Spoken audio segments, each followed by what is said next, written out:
രഹസ്യത്തിൽ കരടിയെയും സിംഹത്തെയും ദാവീദ് കീറിയെങ്കിൽ ദേശത്ത് പരസ്യത്തിൽ ദാവീദിനെ മാനിച്ചൊരു ദൈവമുണ്ടെന്നുള്ള വസ്തുത മറക്കരുത്.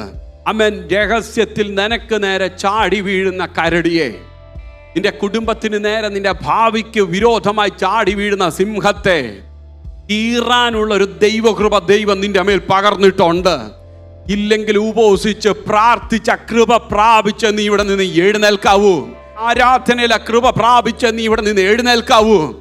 കൃപയുമായിട്ട് നീ എഴുന്നേൽക്കുമ്പോൾ ആമേൻ, വിരോധമായി ചാടി വീഴുന്ന കരടി അവിടെ ഒരു വിഷയമല്ല, സിംഹം അവിടെ ഒരു വിഷയമല്ല. ആമേൻ. അകത്തൊരഭിഷേകം തിളയ്ക്കുവാനിടയാകും. ആത്മശക്തി വ്യാപരിക്കുമ്പോൾ ശത്രു അവിടെ കീറപ്പെടുവാനിടയാകും. എത്രയോ കരടികൾ, എത്രയോ സിംഹങ്ങൾ നിനക്ക് വിരോധമായി ഇന്നലകളിൽ ചാടി വീണ ഇടത്ത്, നിന്റെ തലമുറകളെ ഉന്നം വെച്ച സ്ഥാനത്ത് ആമേൻ, നീ ഉപവസിച്ചതും പ്രാർത്ഥിച്ചതും വെറുതെയല്ല. ആരാധനയിൽ, പ്രാർത്ഥനയിൽ ദൈവം അതിനെ കീറാനുള്ള കൃപ നിന്റെ കയ്യിൽ ഏൽപ്പിച്ചില്ലേ?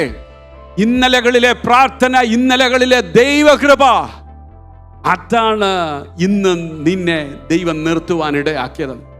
എന്നാൽ ഇതുകൊണ്ട് മടുത്തു പോകരുത്, ഇതുകൊണ്ട് തീർന്നു പോയെന്ന് ചിന്തിക്കരുത്. അടുത്ത നിലവാരത്തിലേക്ക് എഴുന്നേൽക്കണം.